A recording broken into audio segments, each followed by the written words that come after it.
대구의 추가 확진자는 100명 선 아래로 내려왔습니다. 그런데 대구에서는 지난달부터 콜센터에서 확진자가 나와 조치가 취해진 사실이 알려졌습니다. 또 취약계층에 대한 대책도 과제인데요. 현장 연결해 보겠습니다. 이지은 기자, 대구시가 지역 콜센터들의 영업 중지 요청까지 했다면서요?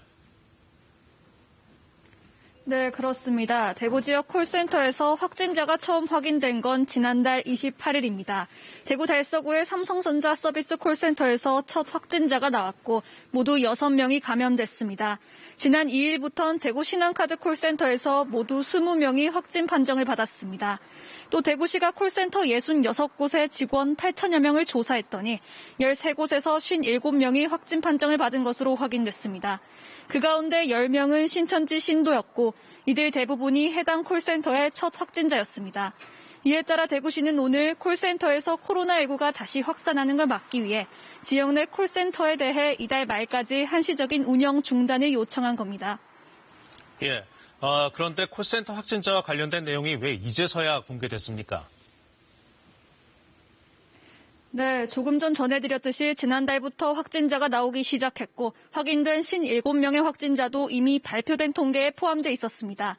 확진자가 발생한 콜센터들도 이미 폐쇄했고 직원들의 자가격리 등 조치도 취해진 상태입니다. 하지만 콜센터 특별 점검반이 구성돼 본격적인 현장 점검이 진행된 건 어제부터였습니다. 서울 콜센터 집단 확진 사례를 보고 뒤늦게 조사를 시작한 겁니다. 대구시는 하루에 수백 명씩 환자가 발생해 역학조사가 늦을 수밖에 없었고 어린이집과 병원 등 집단 감염 사례가 많아 콜센터까지는 별도로 조사하지 못했다고 밝혔습니다. 자, 그리고 취약계층을 위한 재난기본소득 지원도 요청했죠? 네, 사회적 거리두기가 일상화되면서 대구 경북 지역 중소상공인과 자영업자들은 생존 위기를 맞고 있습니다. 이 때문에 대구시는 대구와 경산, 청도 등에 있는 취약계층에게 직접 자금을 지원하는 재난기본소득 지원을 요청했습니다. 하지만 정부는 재정 부담이 크고 마땅히 분배할 방법을 찾기 어려워 당장 실현하기 곤란하다는 입장입니다. 하지만 대구시와 경상북도는 오늘 국회를 찾아 대구 경북 지역을 특별 재난지역으로 선포하고 감염병 특별관리지역인 대구 경북만이라도 자금 지원이 필요하다고 설득했습니다. 지금까지 대구시청에서 KBS 뉴스 이지은입니다.